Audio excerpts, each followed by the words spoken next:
தேசிய சேவை பயிற்சி திட்டம் புதிய பாணியில் மற்றும் புதிய கோட்பாட்டுடன் அடுத்த ஆண்டு ஜூன் மாதத்திற்கு முன்னதாக அறிமுகப்படுத்தப்படும். இந்த பயிற்சிக்கான பாடத்திட்டங்களை தயார்படுத்தும் நடவடிக்கைகள் தற்போது இறுதி வடிவம் காணப்பட்டுள்ளதோடு கட்டம் கட்டமாக இது தயார்படுத்தப்படும் என தற்காப்பு அமைச்சர் டத்தோஸ்ரீ காலித் நோர்டின் தெரிவித்தார். தேசிய பயிற்சி திட்டத்திற்கு முன்னதாக பள்ளி நிலையில் பயிற்சியில் பங்கேற்பவர்களை தேர்வு செய்வதற்காக 17 வயதை அடைந்தவர்கள் இத்திட்டத்திற்கு அழைக்கப்படுவார்கள். பள்ளி புறப்பாட நடவடிக்கையின் போது 4ஆம் படிவ மாணவர்கள் மட்டுமே இத்திட்டத்தில் உட்படுத்தப்படுவார்கள் என காலித் நோர்டின் கூறினார். அடிப்படை பயிற்சி திட்டத்திற்கு பின் 17 வயதுடையவர்கள் மற்றும் அதற்கு மேற்பட்ட வயதுடையோர் தேசிய சேவை திட்டத்தின் அடிப்படை பயிற்சிக்கு தேர்வு செய்யப்படுவார்கள்.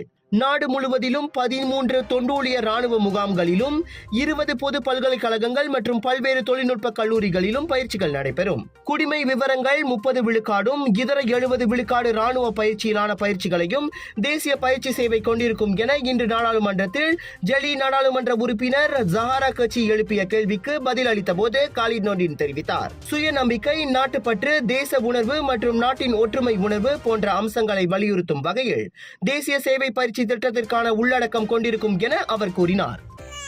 சுவாச பிரச்சனை, சளி, இருமலுக்கு உகந்த தீர்வு சைலஜா பேபி ஹெர்பல் கிரீம். துளசி, கரிஞ்சீரகம், கிராம்பு போன்ற மூலிகைகளால் கொண்டு தயாரிக்கப்பட்டுள்ள சைலஜா பேபி ஹெர்பல் கிரீம் உங்கள் குழந்தைக்கு சிறந்த தேர்வு.